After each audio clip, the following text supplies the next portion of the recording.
Hey, welcome to another episode of the Evolved Dad Shortcast. So, something that I've realized recently when putting out my content,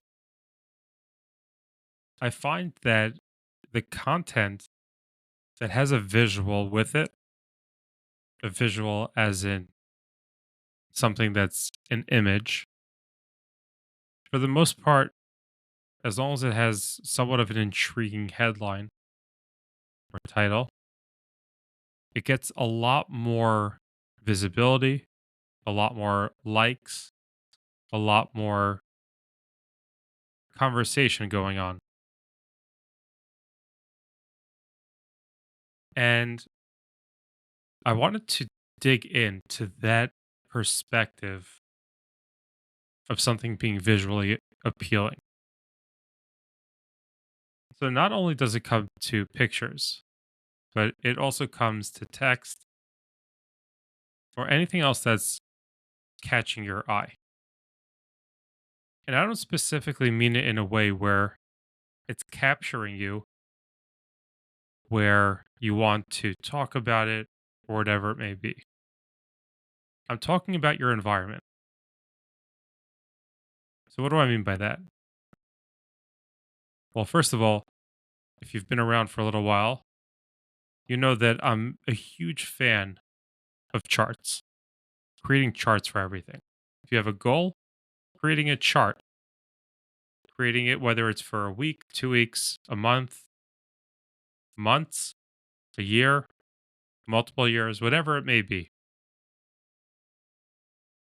In addition to that, having papers or wall clings that have little sayings, platitudes, whatever they may be that inspire you. It could be a picture of someone, whatever it may be. But it's important that we cultivate our environments because if we don't, everything else is going to cultivate the environment for us. If you just look around wherever you are now, there are little subtle things all around us at all times that are vying for our eyes. Whether it's your phone that's lighting up with another message, or maybe you're watching something on there, it could be an advertisement that's on the bag of chips. It could even be that you have a business card from someone, whatever it may be.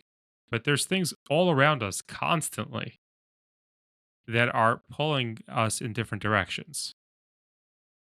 And the way that each of us is going to succeed is by surrounding ourselves with what we want to fill our minds with. And like they say, if you're going to fill your mind with trash, you can't expect anything good to come out of it. So it's important to pay attention to what you're putting into your mind, but it's important to pay attention to what you're looking at and pay attention to what you're listening to. All those ways that there's information going into our brains that's affecting us. So, good input, good output, bad input, bad output. There's no reason that we should expect anything different. So, one of the things that I personally like to do is to put up wall clings, whether I custom design them and have them ordered, or it's something as simple as ordering it on maybe Amazon or any other site that's selling them.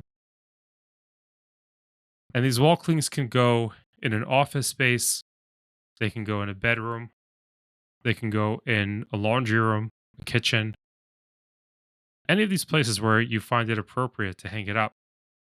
Maybe even like a family space. But think about what you're putting up there. Because as silly as it may sound, whether it's something that your kids start repeating, but you can give more depth to it, or it's just something that you see subconsciously that's going to end up building into yourself, and that's going to change who you are. So I like to have some signs up as well that help me either mentally reframe things Like one of the things that I have been part of a whole list of things that's I have hanging up in my closet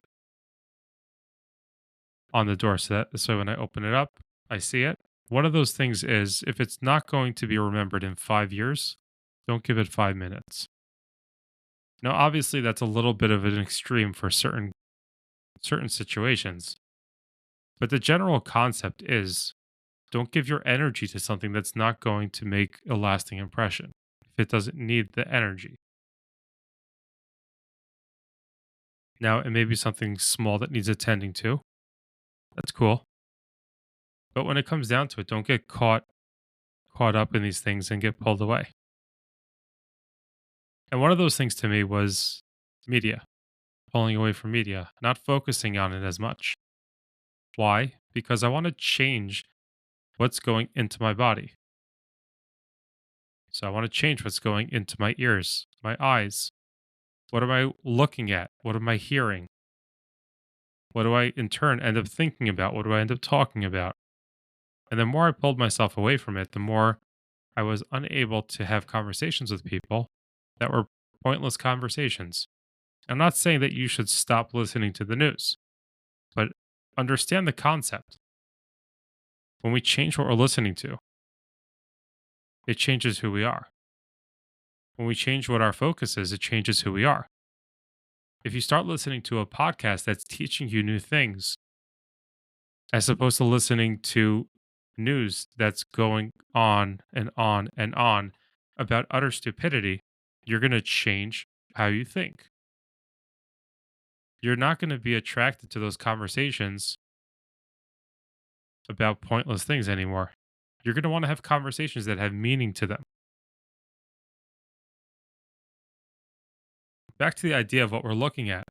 So you can have a picture up of your family.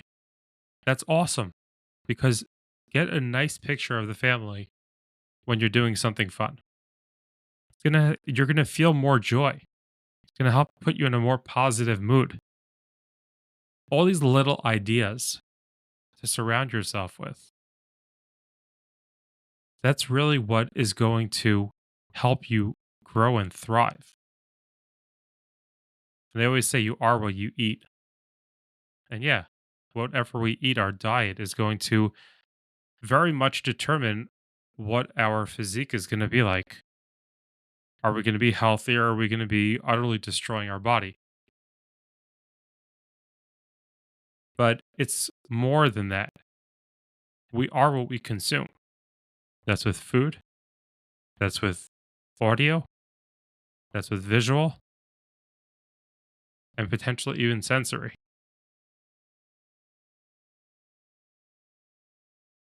Now, taking a step back as a father and realizing that this is not only important for you, it's important to start with you, but it's not only for you. This is going to help your wife, this is going to help your kids, and kids that much more, especially as they are of younger ages. It has that much more of an impression on them. Having a positive quote on your kid's wall is going to help inspire them. And if that sparks conversation, even better. So I want you to take some time and think about that. What are some things that you can do? It could be as simple as taking a picture of your kids, putting it on the background of your phone, clearing out all the other icons, making it as your lock screen. Could be printing out a picture and putting it on your desk. Could be writing down on a piece of paper, I'm going to lose 20 pounds over the next 6 months. Write a start date and an end date. Slap it up on the wall by your bed. Any of those things, whatever it's going to take. And I know you can do it. As always, I want to thank you for spending your time with me today. This is Jonathan, the Evolved Dad, signing off.